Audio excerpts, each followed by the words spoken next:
And this is our second podcast with Mike Hackworth, the chairman of Cirrus Logic, and also the chairman of the advisory board of the Markkula Center and a member of the board of directors of the Silicon Valley NACD. Mike, let's drill down a bit about the board's role in corporate ethics.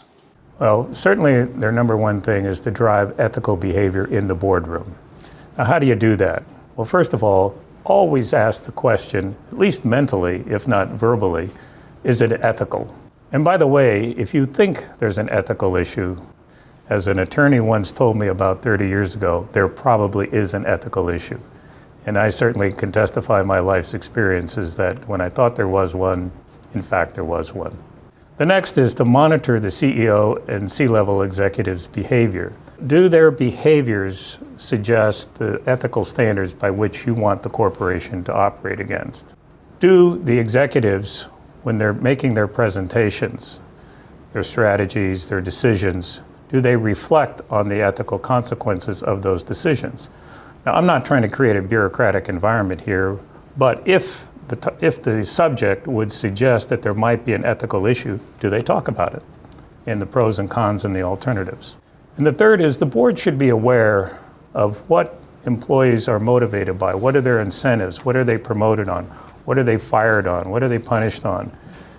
Because those behaviors are going to set the ethical standard of the corporation. People will see who gets promoted for what, who got punished for what, who got rewarded for what. And are those behaviors ones that reflect the ethical standards of the corporation? Some business executives have said that they can't afford to have corporate ethics that hurts the bottom line. What is your view about that? I don't think that it's a zero-sum game between ethics and profitability. And my quick answer on that is it comes down to a pay me now or pay me later situation. And I'd like to step aside just a little bit here and give an analogy to help everyone understand my point. If we go back to the United States manufacturing industry in the late 70s and early 80s, what was happening there is we were losing manufacturing to Japan because of quality. We lost the steel industry. We lost a major portion of the automotive industry to Nissan and Toyota and the like. We lost the television and radio equipment manufacturing industry, Motorola to Sony, for example. We were losing the semiconductor industry of all things. The DRAM industry basically disappeared in that time frame, all because of quality issues. There was a gentleman named Dr. Deming, who was a physicist and statistician, who had figured out that we needed to have a total quality management approach, and that if we managed to have zero defects, high quality products, the cost would go down and the customer satisfaction would go up. He had zero acceptance of that in American industry at that time. The Japanese, however, perhaps because they were being hammered because of poor quality in those days, jumped on it. The result was they began taking over these industries by industry by industry. By the mid-80s, American industry woke up to that problem and began to adopt Deming's and others' philosophies and approaches. And of course, today we have quality that matches Japan, if not exceeds it. And I can't speak for the automotive industry or the television industry, but I can speak for semiconductors, and I can say that we stopped the slide to Japan and in fact have increased our market share since then.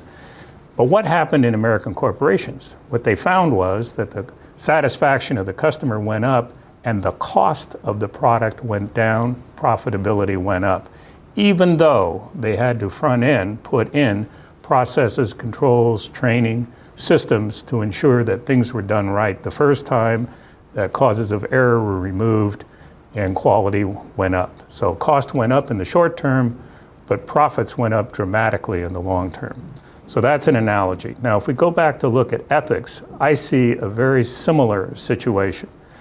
If you're looking at things short term, you will tend to make decisions to optimize the short term, and then guess what? The chickens come home to roost, as Chaucer said several hundred years ago, and you pay big at the end. Now let me give you some examples. Currently we're looking at BP. But it would appear that they had extraordinary cost-cutting measures at the risk of having the kind of problems that ultimately occurred. So they save money in the short term, they optimize the earnings per share in the short term, but they're going to pay somewhere in the range of 10 billion or so to clean up this mess, maybe more. And they probably lost about 25 billion in market value because of the damage to their reputation, because of what they did, their decisions, their ethics, if you will. Similar with Lehman, things are still unfolding on that with Discovery, but it would appear that they were adjusting their balance sheet each quarter to keep the earnings per share up, and at what expense? There is no Lehman. We can look at Goldman, question of how this whole situation unfolded there and how it affected their reputation. Studies have shown that there's about a $10 billion market cap lost in Goldman Sachs while this is all going on. This is independent of market, general market conditions being down. This is the net amount being ascribed by analysts as to what price Goldman is paying for its loss of reputation. So pay me now, pay me later. If you hadn't done these few things to optimize a few cents per share, you wouldn't be paying this huge price now. Now, let me take the question marks out and say, let's look back in history. If you go back 10 years, there's certain things that are pretty well understood right now where the losses could be ascribed to ethical problems. And the first is Enron, the second is WorldCom, and I'm sure you can name many more, where there was a huge price paid at the end of the day when the chickens came home to roost versus maybe optimizing 30% or 40% EPS in the short term. Pay me now or pay me later. Given the number of public and private boards you've served on over the last 20 years, how would you evaluate the ethical makeup of the boards and of the CEOs?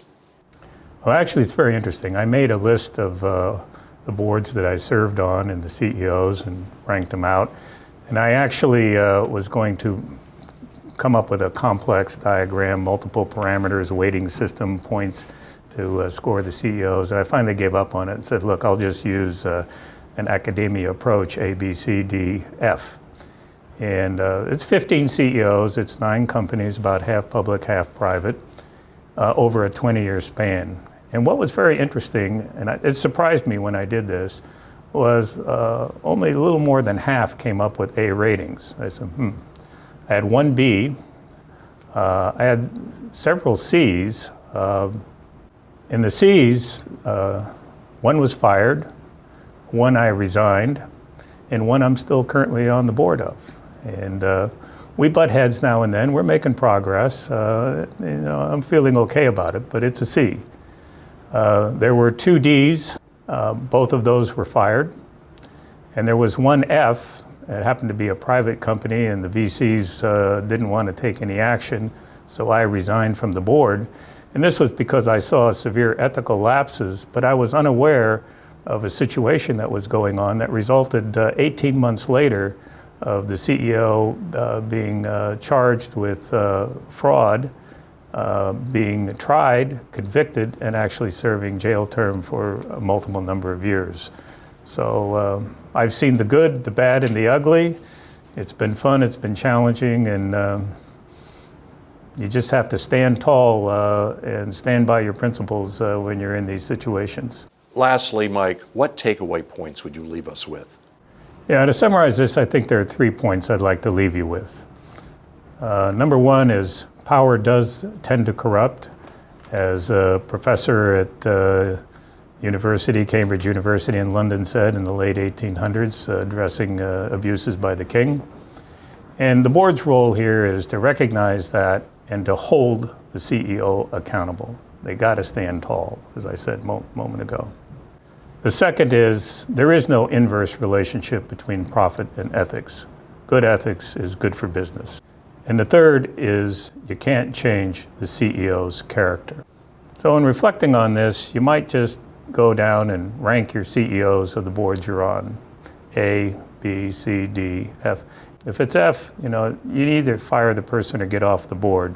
Standing there and being in that situation on an ongoing basis is irresponsible, in my opinion. Mike, thank you very much for joining us today.